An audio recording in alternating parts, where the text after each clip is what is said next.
Halo, selamat pagi. Selamat pagi, Pak. Oke, selamat pagi. Silakan duduk. Oke, bagaimana keadaannya? Sehat? Oke, bagaimana semuanya hadir? Oke, terus hadir. Kita pada hari ini akan sama-sama belajar tentang masa pendudukan Jepang dan dampaknya bagi kehidupan masyarakat Indonesia. Tepuk semangat.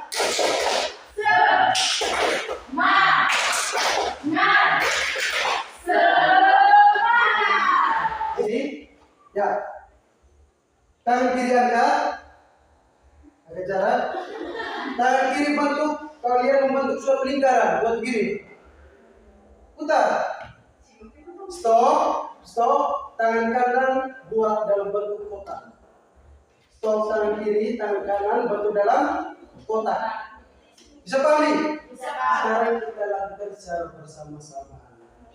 Tangan kiri putar. Semuanya bisa. Tangan kanan membentuk kotak. Ada yang bisa?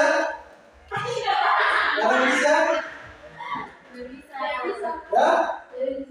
Tidak bisa? Oke, terima kasih. Silakan duduk. Ini materi ini beberapa kuliah dari pembukunya dosen profesor. Seperti itu ya. Oke. Jadi dengan cara itu dia bisa melatih otak kiri dan otak kanan supaya seimbang. Kita melakukan doa bersama menurut agama masing-masing. Karena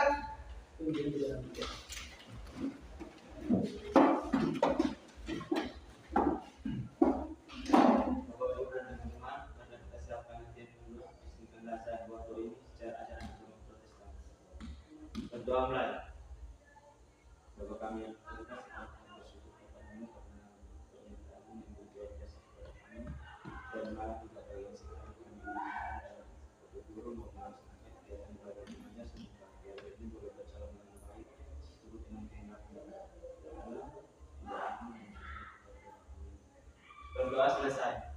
Oke, terima kasih dan aku mau melakukan refleksi sedikit sebelum kita melakukan kegiatan ini. Pertama yang mengatakan bahwa ketika kita belajar sejarah, tentunya kita belajar tentang masa lalu. Kalau kita bicara tentang masa lalu, pasti ada masalah. Masalah pada masa lalu itu dijadikan sebagai pedoman untuk masa yang akan datang. Ingat, kamu sudah dewasa, jadi dalam pergaulan, dalam pertemanan harus hati. Oke, nomor 1. Mengapa Jepang ingin menguasai Asia? Kenapa itu? Karena Jepang ingin menguasai Asia untuk berbagai alasannya, di antaranya sumber daya alam. Jepang ingin menguasai sumber daya alam seperti minyak bumi dan bahan mentah lainnya untuk industri perang dan pertahanannya. Cadangan logistik. Jepang ingin menguasai negara-negara Asia Pasifik untuk mendapatkan cadangan logistik. Pemasaran. Jepang ingin memperluas pemasaran produknya dengan menginvasi daerah lain. Kekuatan. Jepang ingin menjadikan Indonesia sebagai kekuatan untuk melawan sekutu. Kesombongan. Jepang merasa bisa melawan negara-negara Eropa setelah memenangkan perang melawan Rusia. Ideologi. Jepang ingin mewujudkan ideologi jalan raya Asia Timur, kemakmuran dan semangat Makoto Ichiku. Oke, jadi jawabannya seperti itu. Jadi mengapa Jepang ingin menguasai Asia? Yang jelas ya, jawabannya tadi sudah tepat sekali. Yang jelas ya bahwa perlu adik-adik ketahui, Jepang ingin menjadi cahaya Asia. Terus nomor 2, mengapa rakyat Indonesia mudah menerima masuknya Jepang ke Indonesia? Ya, silakan Dada. Karena Jepang melakukan propaganda untuk mendapat simpati, di antaranya ada 6, yaitu Jepang mengakui sebagai saudara tua Indonesia. Yang kedua, Jepang berjanji membebaskan Indonesia dari penjajahan Belanda. Yang ketiga, Jepang membuat gerakan 3A yaitu Jepang Cahaya Asia, Jepang Pelindung Asia, dan Jepang Pemimpin Asia. Yang keempat, Jepang memberikan pernyataan bahwa Indonesia Nippon berada di kedudukan yang sederajat. Yang kelima, Jepang mengizinkan rakyat Indonesia mengibarkan bendera merah putih dan menyanyikan lagu Indonesia Raya. Dan yang terakhir, Jepang memberikan peluang politik kepada organisasi nasional dan agama yang sebelumnya ditolak Belanda. Oke, baik, terima kasih Anda. Tepuk tangan dulu. Jadi seperti itu. Jadi kalau ada orang datang terus dia marahi dengan hal-hal yang baik, pastinya kita terima. Biasanya begitu kehidupan, awalnya baik, akhirnya buruk. Oke, kita lanjut. Ada 3A, semua yang dari Jepang. Yang pertama, Jepang apa tadi Nanda? Pemimpin Asia. Yang kedua, Jepang Pelindung Asia. Yang ketiga, Jepang Cahaya Asia. Terima kasih telah menjawab pertanyaan tematik. Guru rasa kamu sudah paham tentang itu. Jadi kenapa Jepang ingin menguasai Asia? Ya karena ingin menguasai industri. Yang kedua, kenapa rakyat Indonesia mudah menerima masuknya Jepang ke Indonesia? Ya karena ada umpan-umpan janji dari Jepang. Sudah ada drawback. Silakan 2 orang maju ke depan tanpa guru suruh lagi. Silakan maju. Silakan menunjukkan letak geografis dari negara Jepang. Silakan. Sebentar ada diskusi nih. Pak Guru mau lihat kamu berkelahi karena kamu punya pikiran yang bagus, bukan berkelahi fisik. Siapa yang mau tunjuk dua? Raya. Silakan Raya cari di mana letak negara Jepang.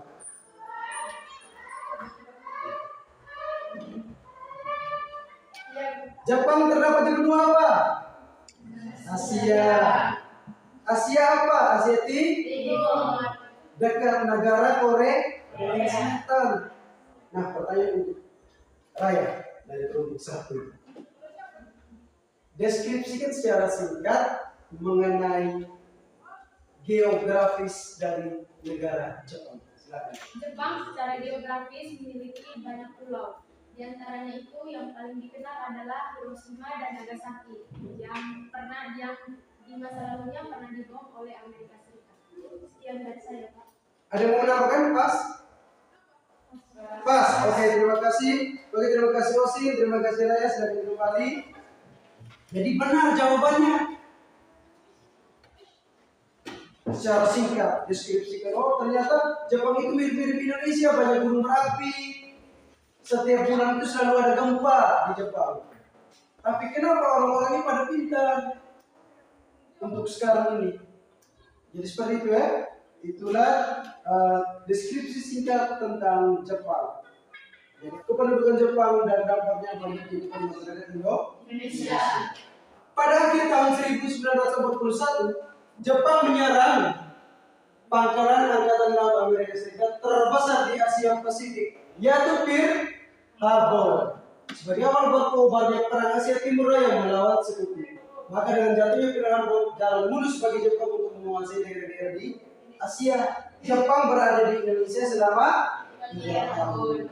Penahanan sembarang dan hukuman mati dan kejahatan perang lainnya. Orang Belanda dan campuran Indonesia Belanda merupakan target sasaran dalam penguasaan Jepang. Jepang mendarat di Kalimantan untuk menguasai sumber minyak mentah. Tanggal 9 Maret 1942, apa isinya? Belanda menyerang pada Jepang. Belanda menyerang pada Jepang. Sekelas Belanda kalah dengan Jepang. Propaganda Jepang. Yang pertama ada yang namanya gerakan 3A. Jepang pemimpin Asia. Ini mereka rayu. Kami Jepang itu kuat. Ada 3 poin penting. Yang pertama Jepang pemimpin Asia. Yang kedua Jepang Indonesia. Yang ketiga Jepang Cahaya Asia. Jepang Cahaya Asia. Ini mereka merayu dengan itu. Kita yang lemah terima saja. Intinya Belanda kena usir. Tapi apa daya setelah Belanda pergi muncullah Jepang untuk sekali lagi menjajah. Dampak pendudukan Jepang. Bidang politik apa itu? Organisasi politik di Indonesia telah berkembang bahkan dihapuskan oleh Jepang. Yang kedua bidang pendidikan. pendidikan berkembang pesat dibanding masa Hindia Belanda. Ada pertanyaan? Silakan. Angkat tangan. Ya, Suci silakan. Silakan. Coba saya ingin bertanya di bagian latar belakang Jepang tadi, tertera Jepang memaksa Abdakon. Saya ingin bertanya Abdakon itu apa organisasi apa? Oke, terima kasih, silakan duduk. ADAPKOM itu organisasi yang dibuat oleh Belanda bersama orang Indonesia untuk menangkis atau membatasi orang Jepang berkembang di Indonesia.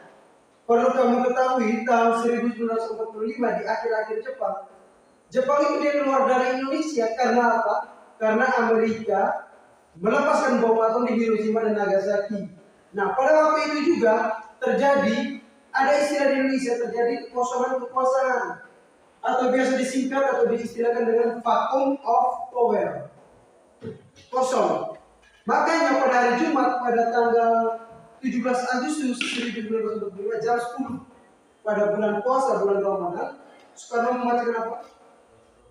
Teks proklamasi memproklamirkan kemerdekaan Indonesia. Karena Kaisar Jepang bilang Jepang sudah kalah dari Amerika, pulang kalian. Waktu itu ADAPKOM sudah tidak ada lagi. Begitu sih ya? Oke, baik pas. Oke, pas yang lain? Oke, kalau sudah pas, terima kasih atas pertanyaannya. Kelompok peguru sudah bentuk, sudah bagi. Kelompok 1. Sudah? Ini kelompok 2. Materi sudah ada di depan. Jadi kelompok 1 silakan kalian membahas. Silakan ambil sumber dari mana saja, baik dari internet, dari buku paket ataupun pengetahuan kamu sendiri. Kamu tentang apa? Latar belakang kedatangan Jepang ke Indonesia. Terus kelompok 2 tentang apa? Bagaimana nasib saya dan sosial pada masa kedudukan Jepang saat Oke, di bidang sosial. Jadi kamu menceritakan tentang masyarakat pada waktu itu. Waktu diskusi kamu karena materi ini tidak panjang, cukup 5 menit. Presentasinya 10 menit. Setelah presentasi, artinya 5 menit ya, digabung 10 menit. Setelah presentasi, kamu berinteraksi, kamu berkelahi, kamu ideologis, kamu berpikir. Paham nih? Kamu tanya jawab, itu sebanyak 10 menit. Jadi total kita 25 menit. Sisanya peguru mau penutup. Oke? Siap? Oke. Sekarang silakan diskusikan masing-masing dari kelompok selama 5 menit. Silakan diskusikan selama 5 menit. Ingat yang kita belajar ini tentang masa lalu, masa-masa suram kita terhadap Jepang.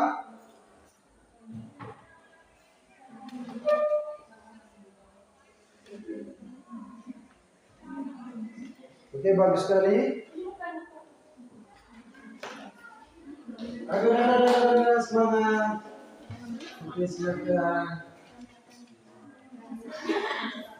Ya, ini benar ini. Jadi seperti itu. Oke, saling tukar pikir. Saling tukar pikir.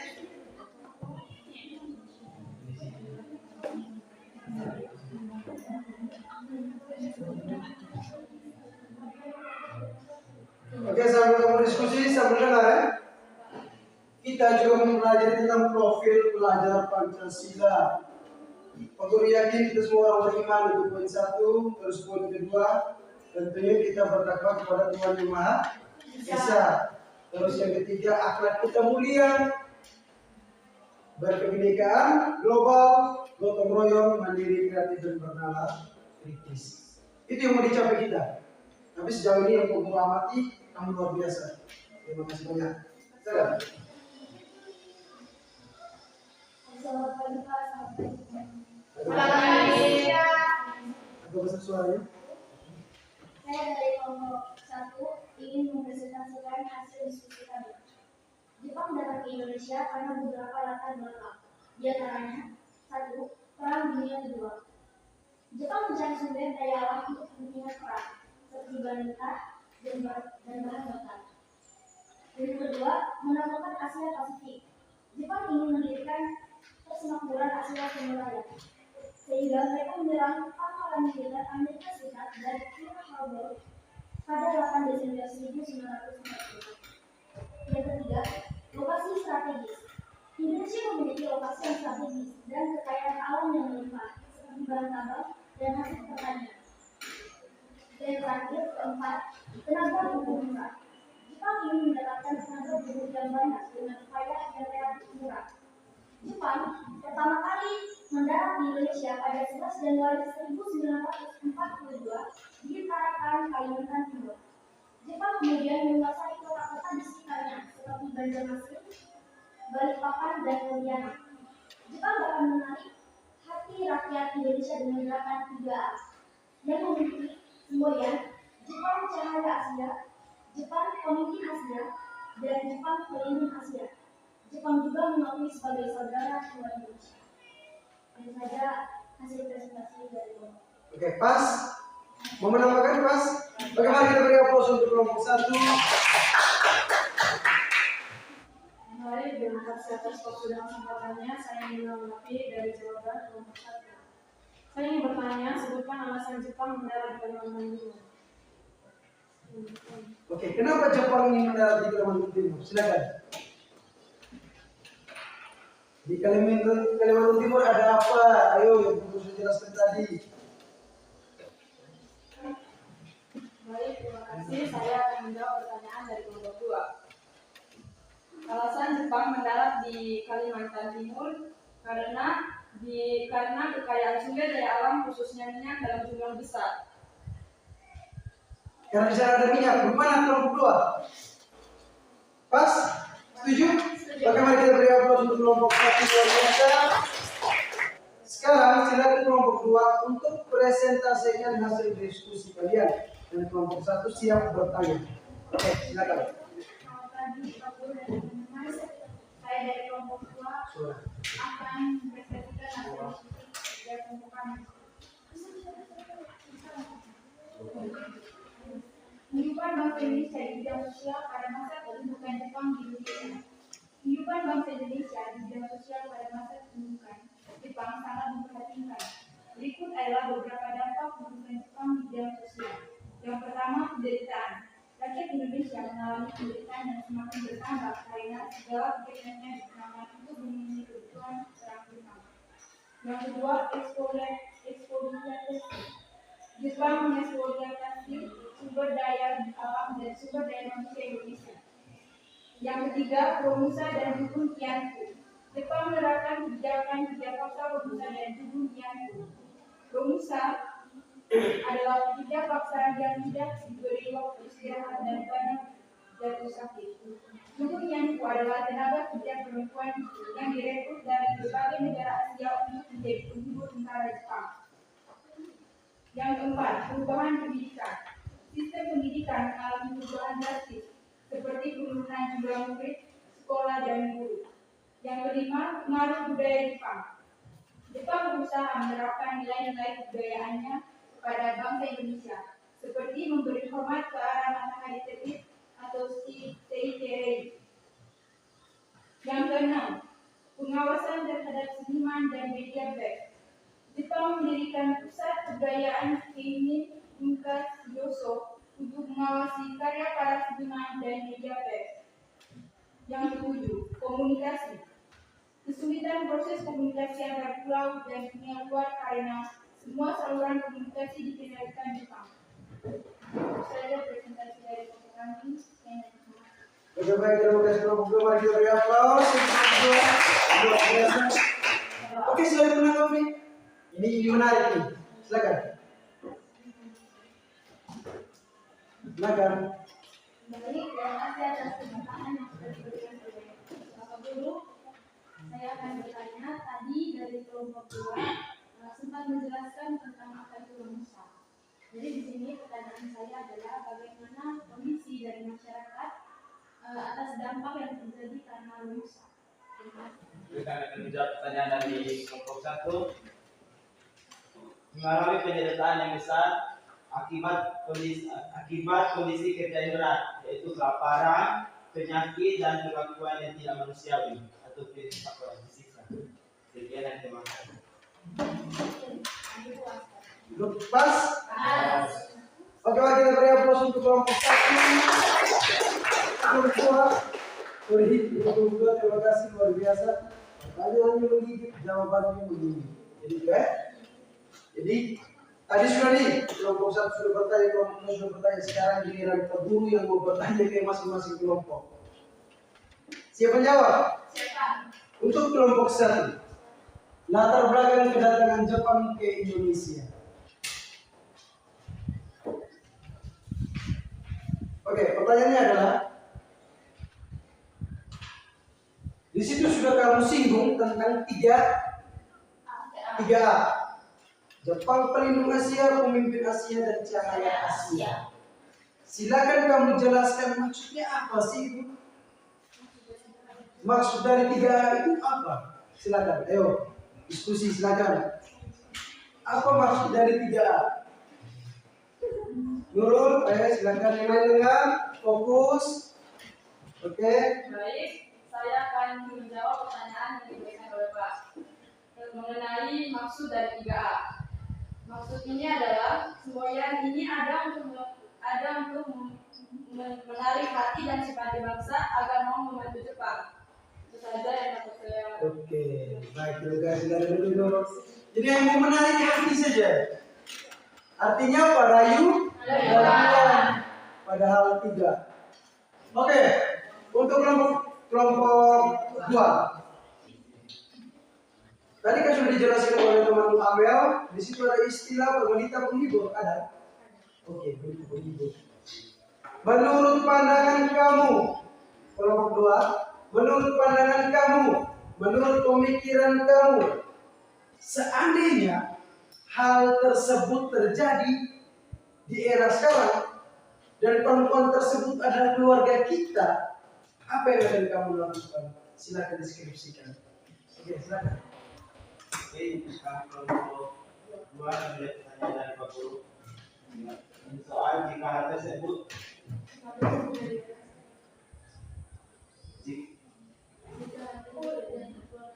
jika atau wanita penghibur jika terjadi di era sekarang dan itu keluarga kamu, apa yang kamu lakukan? Itu kami akan panggil dia secara baik, kami bernasihat kalau itu adalah contoh perkara yang tidak baik dan bisa melihat diri sendiri. Oke, terima kasih. Ada yang mau menambahkan? Mas, saya beri Pak Guru senang. Pak Guru kalau masuk kelas kamu setiap kali les, Pak Guru merasa luar biasa karena tanggapan kamu itu luar biasa. Dan prediksi Pak Guru, suatu saat nanti pasti kamu sukses. Ini Pak Guru berbicara terus sebagai doa sebenarnya, tidak? Oke. Di akhir dari materi ini, pembelajaran pada hari ini, Pak Guru butuh satu orang dari kamu untuk memberikan kesimpulan singkat tentang Jepang. Silakan. Nana? Oke, silakan Nana. Kita dengar sama-sama ya, kesimpulan dari kelompok 2. Di sini kami kelompok 2. Secara singkat ada ya? Di sini kami kelompok 2 mau menyimpulkan pembelajaran yang tadi kami belajar, yaitu kehidupan bangsa Indonesia di bidang sosial pada masa kedudukan Jepang di Indonesia, yaitu penderitaan, eksploitasi, pengusaha dan dunia pun, perubahan pendidikan, pengaruh budaya Jepang dan pengawasan terhadap seniman dan media pers. Sekian dan terima kasih. Oke, bagian beri aplaus juga. Di akhir pembelajaran hari ini, ingat, anak seusia kamu, menggunakan diri kembali, itu mudah dibodohi. Bisa paham? Secerdas apapun kamu ranking 1 setiap saat terima rapor, tetap kamu mudah. Kenapa? Karena kamu ragu. Baik masalah di keluarga, baik masalah kamu anak-anak dalam hal romantika, percintaan, problem cinta monyet. Jadi yang harus kamu jaga adalah batasan dalam hal bergaul. Oh, dia ini bukan muhrim kalau dia muslim. Jadi tidak boleh sentuh, tidak boleh pegangan tangan. Oh dia ini orang lain, tidak boleh. Oh ini maksudnya mau merayu, tidak boleh. Kamu harus jaga itu. Bisa? Kenapa? Karena sering terjadi berita-berita yang keluar sekarang ini adalah kasus asuh. Tingkatkan iman agar aman, sehingga imun bisa terjaga. Bisa ya? Iman, aman, dan imun. Satu orang pimpin, sisi pimpin. Yang guru sudah ajarin kemarin itu, tapi silakan guru ikut dari belakang. Kita sama-sama ya. Oke, sama-sama. Tepuk fokus. Melihat, mendengar, mengingat, fokus. Terusin semangat. Oke. Tepuk semangat. Semangat. Semangat. Oke, silakan. Singkat terbuka bertanya Jepang. Respon bangsa Indonesia terhadap pembentukan Jepang itu ada dua, perlawanan dengan strategi kooperasi dan keduanya perlawanan senjata. Bisa Bapak menjelaskan keduanya itu? Oke, strategi kooperatif sebenarnya. Tahu arti dari kooperatif? Kerjasama. Kooperatif itu artinya kerjasama. Jadi perlawanan itu ada dua, kooperatif dan menggunakan senjata. Nah, perlawanan ini dimulai dari adanya ketidakadilan. Pertanyaan bagus dari Anda. Oke, yang pertama kooperatif. Nah, saat adanya ketidakadilan, tidak adil, Indonesia juga berpikir, oh kita harus kooperatif, harus bekerja sama untuk mencari titik lemah dari musuh. Ternyata kelemahan Belanda itu satu, disuguhkan wanita penghibur, maka konsentrasi titik fokus mereka menjadi buyar. Disitulah tentara-tentara Indonesia mulai menyusuri dan melakukan perlawanan. Minggu depan, silakan catat boleh. Minggu depan, silakan kamu pergi ke perpustakaan daerah. Kamu cari yang namanya peta buta. Yang kedua atlas. Jadi yang kamu bawa itu peta buta dan atlas. Karena materi minggu depan adalah tentang regional dari Jepang, Korea, Cina, dan Indonesia. Seperti itu. Jadi kamu bawa atlas, terus bawa dengan apa tadi? Peta buta, dan bawa dengan spidol. Karena di peta buta nanti kita akan kasih tanda-tanda jaraknya seperti itu. Oke, baik, terima kasih. Kita doa ya. Bapak Guru dan teman-teman sekalian, mari kita habiskan berdoa. Izinkan saya untuk membawa doa ini dalam ajaran nama saya yang Indonesia. Ya Allah, ya Tuhan kami yang Maha Pengasih dan Maha Penyayang, terima kasih Engkau telah mengajarkan kami dalam pembelajaran kali ini mulai hingga berakhir pembelajaran. Sekarang kami ingin pulang ke rumah masing-masing di rumah kami dalam perjalanan. Kebenaran hati dan tujuan yang saya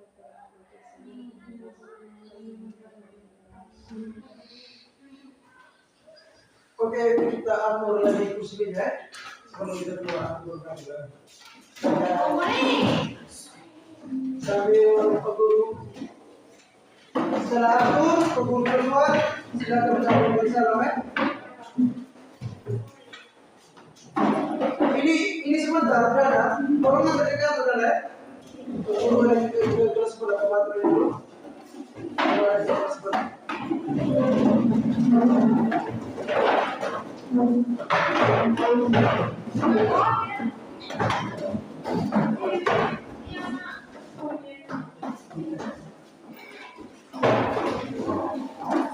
Oke, silakan kembali. Kalau sudah. Duduk sini. Isya. Isya. Boleh di situ. Oke. Sudah jam berapa ini? 10. Pas? Pas. Oke, silakan duduk bersama. Terima kasih Pak. Oke, terima kasih banyak. Sehat selalu. Sampai jumpa minggu depan. Terima kasih. Terima kasih Pak.